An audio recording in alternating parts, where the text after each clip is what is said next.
Hello, everyone. Welcome to Medicare Explained. My name is Devin.barta. I am a life and health insurance agent licensed in the state of Florida and throughout the nation.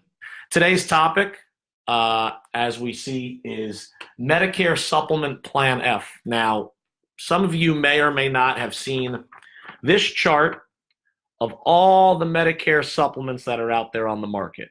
Now, what is unique about this chart is all of these plans here, A through N, are standardized from company to company, which basically means that no matter what company is offering them, they all have to follow that same outline of coverage.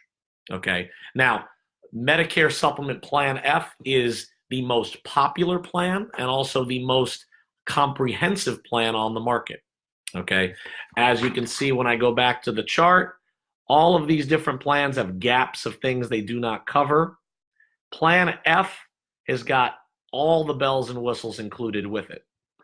So again, in layman's terms, your general Medicare A and B, the red, white, and blue card that you get when you turn 65 and join Medicare, is there to cover essentially 80% of your bills at the doctor and hospital. Okay.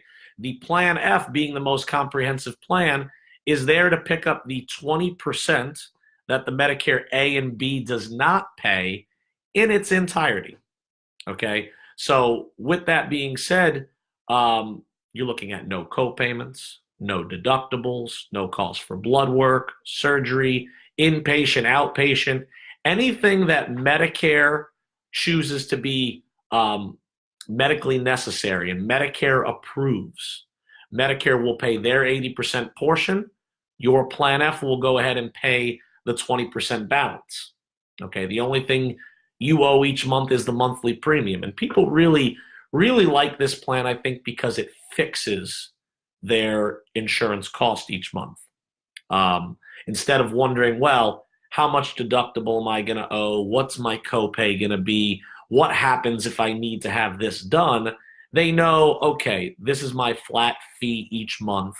They work it into their budget, and they know that no matter what life throws their way, as far as, God forbid, sickness, accidents, illnesses, that they're not going to pay any more than that flat monthly fee. Now, the big topic going on with Plan F in the market right now, and is the date you see drawn behind me, January 1st of 2020, or 2020, however you're supposed to say it.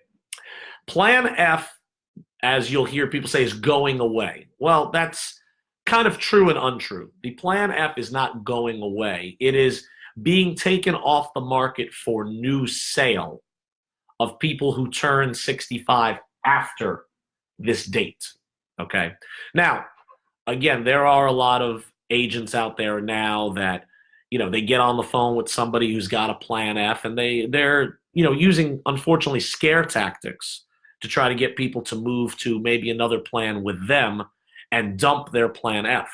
Now, what I didn't mention so far is that the Plan F, you are grandfathered in. If you have a Plan F before this date, you are grandfathered in and able to keep your Plan F as long as you well wish. Okay. Now, the thought in the industry or on the market out there is that with the Plan F going away January 1st of 2020, people think that because there's no new sales of the Plan F and that people will get older and the claims will go up on that book of business, if you will, that the Plan F is going to be subject to rate increases faster than the other plans. Now, that may be true. We are all in kind of a wait-and-see mode to see if that happens with Plan F. However, I urge people who have Plan F currently, my clients, other people out there included, don't be ready to dump your Plan F just of yet. The good news is, if we do see a rate increase in the future on the Plan F, we can certainly transition you down to a Plan G, like girl. That is going to become the new Cadillac on the market. If you look here, the G is right next to Plan F, right there. Okay. And the G includes everything that the F does except the part B as in boy deductible, which is currently $185 for the year. Okay. So very similar in coverage. The G is a little bit lower in price, about $185 a year. So the plan is kind of a wash at the moment.